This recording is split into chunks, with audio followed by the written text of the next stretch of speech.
આપણા ભારતીય સંસ્કૃતિની વાત કરવામાં આવી કે હિન્દુ પરંપરાની વાત કરવામાં આવી ત્યારે આપણા દેવાધિદેવ એવા આદિયોગી મહાદેવ અને આજે એમાં પણ મહાશિવરાત્રીનો પર્વ ત્યારે રાજકોટ વાસીઓથી લઈ અને નજીકના ગામડાના લોકો પણ લાખેશ્વર મહાદેવના મંદિરે લાખો શ્રદ્ધાળુઓ ઉમટી પડ્યા છે અને તેની શ્રદ્ધા આપણે જોઈ રહ્યા છીએ કે લોકો કેવી રીતે પોતાની પૂજા અર્ચના કરવા માટે આવી રહ્યા છે। આજના મહાશિવરાત્રીના પર્વ પર લાખો શ્રદ્ધાળુઓ રાજકોટના લાખેશ્વર મહાદેવના મંદિરે દેખાયા છે અને પોતાની શ્રદ્ધા દેખાઈ રહી છે। ત્યારે આપણી સાથે જોડાય છે શ્રદ્ધાળુ, તો ત્યારે હું તમને પૂછવા માંગીશ, ભાઈ તમારું નામ?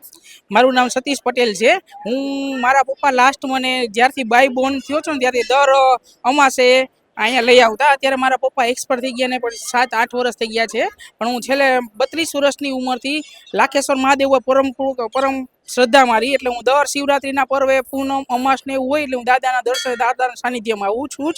અત્યારે પણ મેં બહારથી જે વિચાર્યું દાદા તમારી કદાચ મારી ભક્તિ હોય ને તો મને જો કદાચ તમારી આજ આરતીનો સમય મને હોય તો આજ આમ 11 વાગ્યાથી લાઈનમાં ઊભો હતો ને મારો વારો એવા ટાઈમે જ આવ્યો કે જ્યારે દાદાની આરતી ચાલુ થાવ ને 12 વાગે મંદિરના કપાટ બંધ થયા ને દાદાની આરતીના સમય જ મારી ત્યાં હતી। તો મરે આમ આસ્થાને એમ દાદા એમ કે છે ઉજાગર કરે છે। તો હું તો કહું છું નાના મોટા ભાઈઓ ભક્તો બહેનો કે જે ધર્મપ્રેમી કે દાદા બધાયનું કામ કરે છે। જો તમારું મન સાચું હોય, આસ્થાથી તમે આવતા હોય તો દાદા તમારું બધાયનું એમ અટકતા કામ બધાય પૂરા પાડે છે। બોલો શ્રી રાકેશ્વર મહાદેવ કી જય।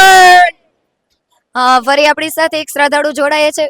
દાદા તમે કેટલા સમયથી અહીંયા? હું આ ભાઈ સતીશભાઈ ભેગો આજ પહેલી વખત આવ્યો અને મને પહેલી વખતમાં દાદાની આરતીનો લાભ મળ્યો, એટલે મારા જીવનનો આ પહેલો લાભ છે કે હું શિવ મંદિરે ગયો અને મને પહેલો લાભ મળ્યો હોય, બરોબર। આજ લાખેશ્વર મંદિરે પહેલી વખત હું આવ્યો ને મને આ આસ્થા અને વિશ્વાસ બેઠો કે ના છે કાંઈક ભગવાન છે એમ ગમે ત્યાં, બરોબર। એમાં લાખેશ્વર મહાદેવ સ્વયંભૂ છે અને રહેશે, બરોબર, એ જ મારી આસ્થા। જેવી રીતે દાદાએ વાત કરી કે લાખો શ્રદ્ધાળુઓ અહીં ઉમટી રહ્યા છે, નાની ઉંમરથી લઈને મોટી ઉંમરના કહેવાય ને કે વયોવૃદ્ધોથી લઈ નાના બાળકો સહિત પણ અહીં આવે છે। હવે અહીંયા અમારા BS9 ન્યૂઝના જે મેમ્બર ફેસ રિપોર્ટર આવ્યા છે તો હું પણ એમને પૂછવા માંગુ છું કે તમારો અનુભવ કેવો રહ્યો કે તમે મંદિરે પહેલી વાર પધાર્યા કે તમને પણ આજે આરતીનો લાવો મળ્યો, તો આ જરાક 2 શબ્દો તમે પણ કહો। તમે તો બધાના ઇન્ટરવ્યુ લેતા પણ આજ અમારે તમારું ઇન્ટરવ્યુ લેવું છે। જેમ તમે વાત કરી તેમ કે લાખેશ્વર મહાદેવનું એક સ્વયંભૂ શિવલિંગ છે, પરંતુ અહીંયા તમારો જેવી રીતે થયો અનુભવ એવી જ રીતે કે ભાઈ ભગવાનનું કરવું હશે કે રિપોર્ટિંગનો ટાઈમિંગ અમારું એવી રીતે રહ્યું કે અમે આરતીના સાક્ષાત દર્શન કરીએ, એટલે એ અમારા માટે બહુ સારી વાત કહેવાય। કારણ કે આ વર્કમાં અમે ક્યાંક ને ક્યાંક વસ્તુમાં છે ને સેવામાં જ રહી જાય છે, મતલબ રિપોર્ટિંગ ને એવું કરવા રહી જાય છે, પ્રોપરલી કહેવાય ને મંદિરે દર્શન નથી કરી શકતા, પરંતુ આજે અમને પણ એ લાવો મળ્યો એ બદલ અમને ખૂબ ખૂબ આનંદ થાય છે। તમે પહેલી વાર જ આ દર્શન પહેલી વાર જ આ મંદિર આવેલા કે આની પહેલા બી આવેલા? નહીં, આ મંદિરે તો હું પહેલી વાર આવેલી, એની પહેલા હું ઘણા મંદિરે ગઈ છું। મહાદેવના મંદિર અમારે ત્યાં નજીક જ છે ઓફિસે, ત્યાં જતી હોય છું, પરંતુ આ મંદિરનો મારો પહેલો અનુભવ હતો પણ બહુ સારો અનુભવ રહ્યો। તો હું એવું ઈચ્છું છું કે આજ તમે આવી અને તમને આરતીનો લાવો મળ્યો તો કદાચ તમે હવે ફ્યુચરમાં ઇન ટાઈમ પર તમે દર્શને આવો એવી મારી થોડીક તમને નમ્ર વિનંતી છે। ચોક્કસ ચોક્કસ જરૂર આવશું। આપણી સાથે એક શ્રદ્ધાળુ જોડાય છે, બા તો હું તમને પૂછવા માંગીશ તમારું નામ? લાભુબેન। તમે ક્યાંથી આવો છો? આ ન્યૂ શક્તિ સોસાયટી યાદ અમે। તમારે રોજ દર્શન કરવા આવો છો? ના, કઈક તહેવાર હોય તઈ જાય। તો આજના દિવસે તમે ક્યારથી અહીંયા દર્શન કરવા આવેલા છો?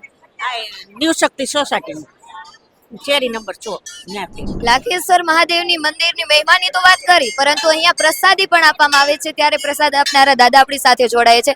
તો દાદા હું તમને પૂછવા માંગીશ કે પ્રસાદી કેવી રીતે અને કેટલો સમય ચાલે? બેન સવારે 7 વાગ્યાથી ચાલુ થઈ છે તે કટણે 12 વાગે 1 વાગ્યા લગી ખીરની પ્રસાદી રહે ચાલુ। બપોર પછી સક્કરિયાનો અને બટેટાનું ફરાળ ચાલુ રહે, અને શ્રાવણ મહિનામાં 4 સોમવાર ખીરની પ્રસાદી ચાલુ હોય।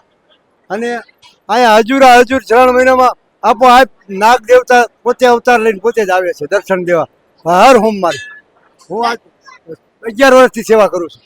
દાદા મંદિરનો ઇતિહાસ શું છે? મેં એવું સાંભળ્યું છે કે સ્વયંભૂ મહાદેવ મંદિર છે। શંભુ મહાદેવ મંદિર છે, લાખાજી મહારાજને પ્રગટ થયેલા છે, પોતે સેવા પૂજા કરતા હતા, એને આ કણે સપનામાં આવ્યા અને એમ કીધું કે મહાદેવ પ્રગટ થયા, પછી અહીંયા આવીને ગાયનું દૂધ ગાયા દોવાઈ જતી હતી, નીંદવાઈ જાય માથે છેડું થતી હતી, પછી ખબર પડી ગોવાળને, બાપુને વાત કરી, લાખાજી મહારાજ જે હતા આપણે અહીંના રાજા, એના હસ્તક શંભુ એની પોતે સેવા પૂજા કરેલી છે, એટલી યાદી છે આપણને।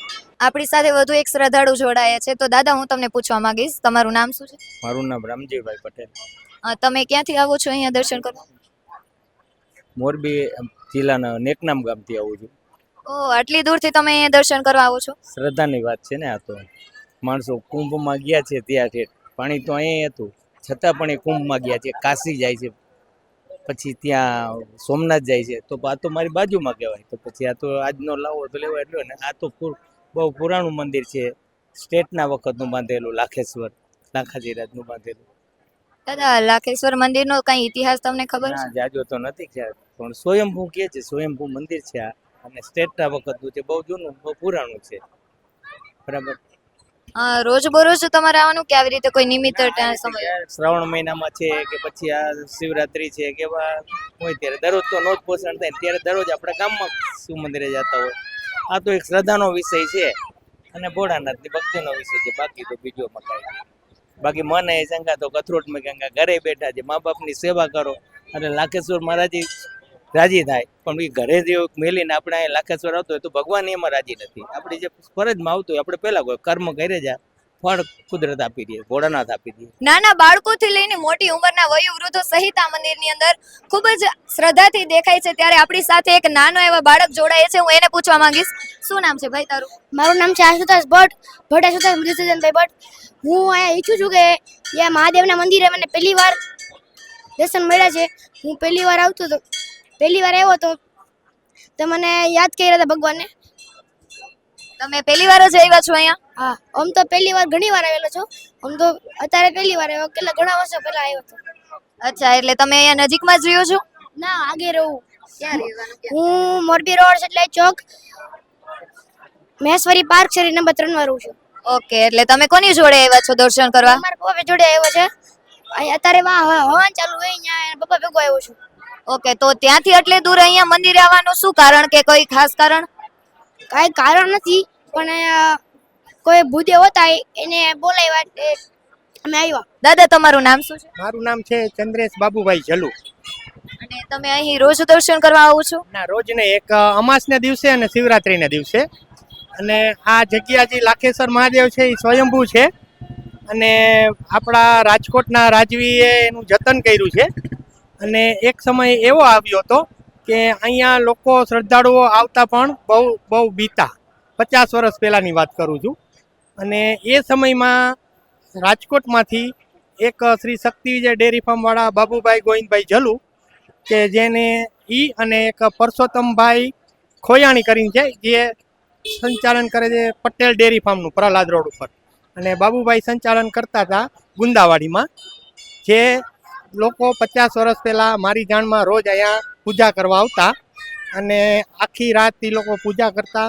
ત્યારે કોઈ ગાદીપતિ નહોતું, કોઈ સંત નહોતું, અને એ સમયમાં કે આ જંગલ જેવા વિસ્તારમાં સારું એવું જાળવણી જે તે સમયે કરેલી એ બે વડીલોએ.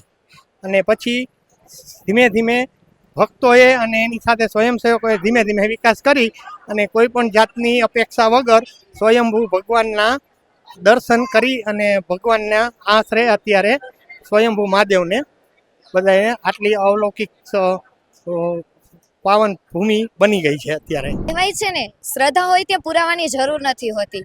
આજે લાખેશ્વર મહાદેવના મંદિરે લાખો શ્રદ્ધાળુઓ દૂર દૂરથી દર્શન કરવા માટે આવે છે. તો આવી જ કંઈ વધુ માહિતી સાથે અને વધુ અહેવાલ સાથે જોતા રહો BS9 TV ન્યૂઝ. ગોપી વસરા સાથે કેમેરામેન પ્રદીપ પાઠક.